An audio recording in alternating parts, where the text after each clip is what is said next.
So back in the Mark 7 Golf R. So yeah, off for a bit of a fun drive, just a bit of a casual little chat with you guys. Quite a few things to talk about actually. I want to talk a little bit about the Pre-2018 RS3 off the back of a video from TR Hamza, and comparing it to the new 2021 RS3, which one to go for. Give you a little bit of an update how the clutch is kind of feeling.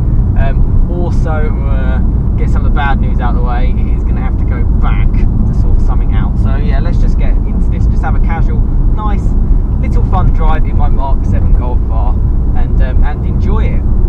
So yeah, obviously it's quite dark, so apologies, but it's early in the morning. It's basically the only time now, we're what, mid-December 2021, where you can never actually get to go out for a nice drive.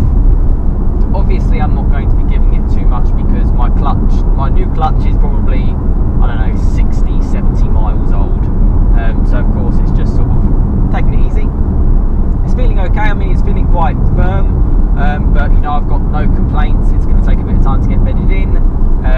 Yeah, so it should all be good. So the clutch wise, I'm absolutely happy. You know, the work was all done. I shared it in the video before. I was quite happy with it all.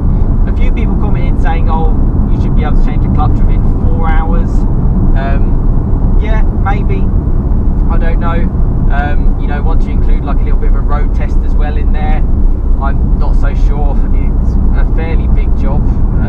So yeah, I mean, I called about 7 or 8 dealers and garages, and they all said 6 to 7 hours. So that's just where that's what the information I got. So that's quite cool. And to get all the clutchy stuff out of the way as I slow down, and yeah, obviously I hope that the slipping clutch issue is now sorted. Obviously I'm not testing it out because it only happened sort of on full throttle at high revs. So yeah, we'll see over time. I'll keep you informed.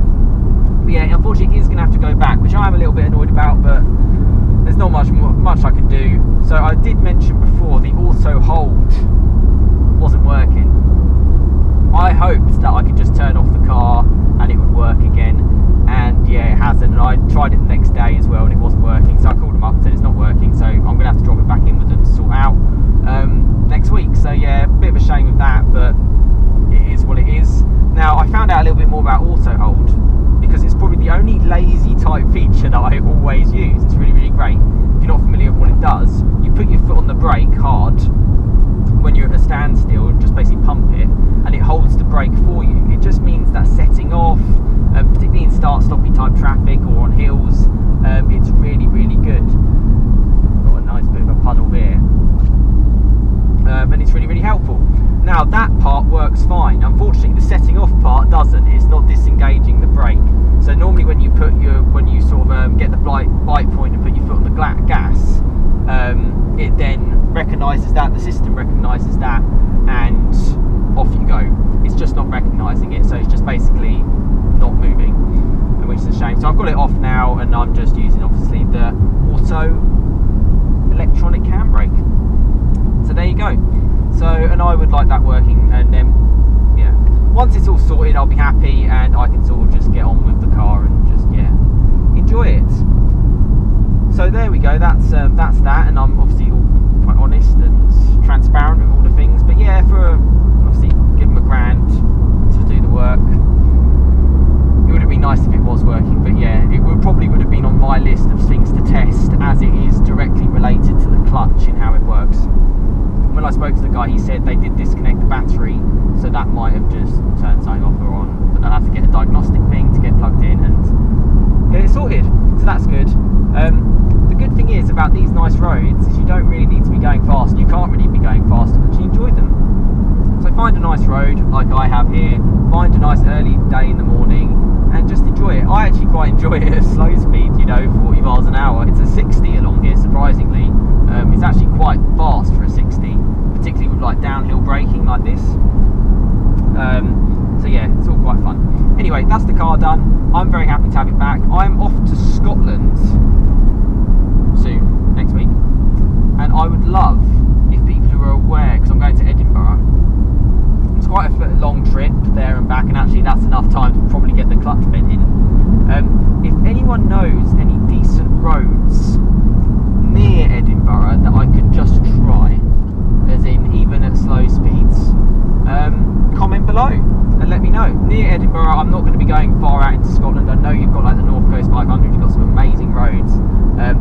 after a 6.5-hour drive or a 13-hour there and back,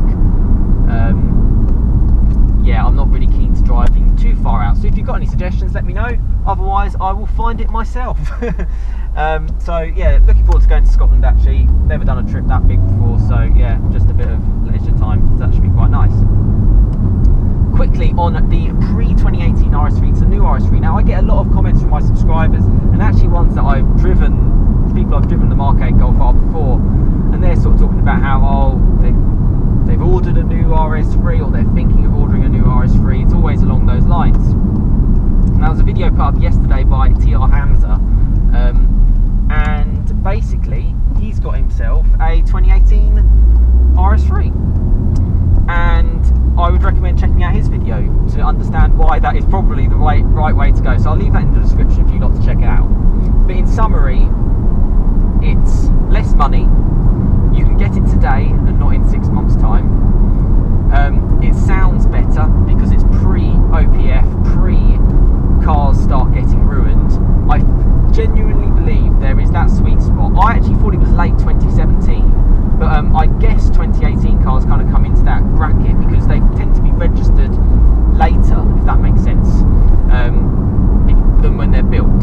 So sub 2018 cars, it sounds amazing. He's got the saloon one, looks great. I think he's going to go to stage 3, which is great. You know, I'm not really one to mod things, but it'd be cool to see how he does it. And as a stock car, obviously, it's fairly fantastic on its own. So yeah, interesting. Which one would you go for? You know, I know what bracket I'm in, particularly with the way the world is going. You know, we're running out of time, which means you need to just get in the car, don't you? And you just need to enjoy it. I don't, you know, I genuinely don't know if in the next 6 to 9 months I would even have this car. You know, I don't know. It just depends what happens in the world, particularly with all, you know, I talk about also parking brakes not working. There are obviously bigger things going on in the world, unfortunately, during these times. Far more important. So yeah, we'll just have to see what happens and whether or not we can keep the ICE cars running. But yeah, there you go. Just wanted to give you an update. Oh, that Golf R is still for sale. No one did buy it. Anyhow, I'm going to end the video there. I hope you enjoyed it. Just get out and enjoy your cars. I think that's just the main thing I can say. Just chill out and relax. And yeah, I will see you again next time. I hope everyone's keeping well. And yeah, I'll keep you updated coming up next week as well. Sam's Talk Cars episodes on Monday, so if you want to comment into that, feel free and I will answer them. But no, thanks for watching. Interested to know your thoughts about the RS3 kind of style of things. It is a tough, contentious one, but you know, maybe 70, 80 grand if you want a new RS3 today. It's a lot of money. Alright, cheers guys, thanks for watching.